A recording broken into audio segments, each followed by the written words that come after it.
Hola, les saluda su hermano y amigo Eric Chacón y este es nuestro pan diario. Hoy empezamos con el libro de Éxodo y empezamos con el personaje, la historia de Moisés. Encontramos que Moisés cuando crece en la casa de Faraón como el hijo de la hija de Faraón. Y dice Éxodo capítulo 2, verso 11, en aquellos días sucedió que crecido ya Moisés, salió a sus hermanos y los vio en duras tareas, y observó a un egipcio que golpeaba a uno de los hebreos, sus hermanos. Entonces miró a todas partes y viendo que no parecía a nadie, mató al egipcio y lo escondió en la arena. Al día siguiente salió y vio a dos hebreos que reñían. Entonces dijo al que maltrataba al otro: ¿por qué golpeas a tu prójimo?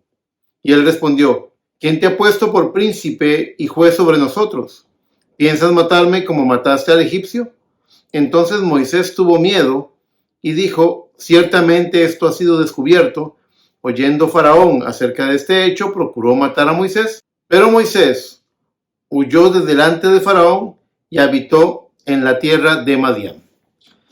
¿Qué podemos aprender de esta historia? Bueno, en el libro de Hechos, Esteban le dice a los fariseos en su día, hablando de Moisés, que Moisés pensó que los hebreos habían comprendido que Dios lo había llamado a él por libertador, a traer a libertad a sus hermanos hebreos.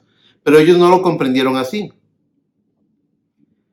Y debemos entender que en la voluntad de Dios hay tres factores a tomar en consideración. El qué, cuál es la voluntad de Dios, es muy importante. Pero también en la voluntad de Dios existe un cómo. Para Dios es muy importante que las cosas se hagan de cierta forma, conforme a su propósito. Y finalmente, también hay un cuándo. Dios tiene su tiempo. Hay promesas bíblicas que tienen una sazón especial, que tienen una hora, un día que Dios ha ordenado para que esas palabras se cumplan, vengan a cumplimiento. Entonces, Moisés sabía que Dios lo había llamado a él. Él tenía el qué de Dios, pero todavía ignoraba el cómo y el cuándo. Él no sabía que él tendría que equivocarse, que él tendría que fracasar, que pasar por la escuela del fracaso y huir al desierto durante 40 años, estar allá para perder todas sus capacidades y habilidades. Como hijo de la hija de Faraón, él quizás pensaba que tenía conocimiento, contactos e influencias para poder libertar a su pueblo a la manera de Moisés. Pero no fue así.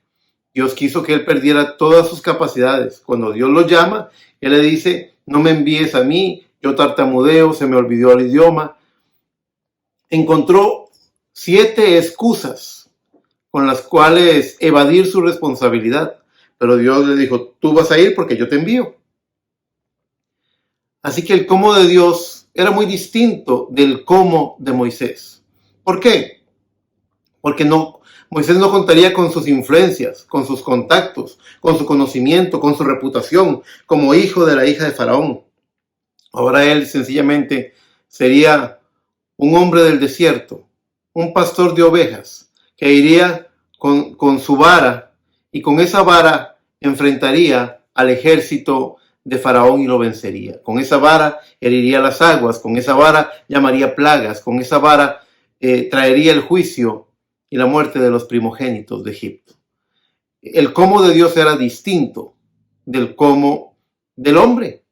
Y la palabra del Señor nos dice en 2 Corintios 12, por boca de San Pablo, dice: para que la grandeza de las revelaciones no me exaltase desmedidamente, me fue dado un aguijón en la carne. En cierta parte de ese texto dice: para que mi poder se perfeccione en tus debilidades.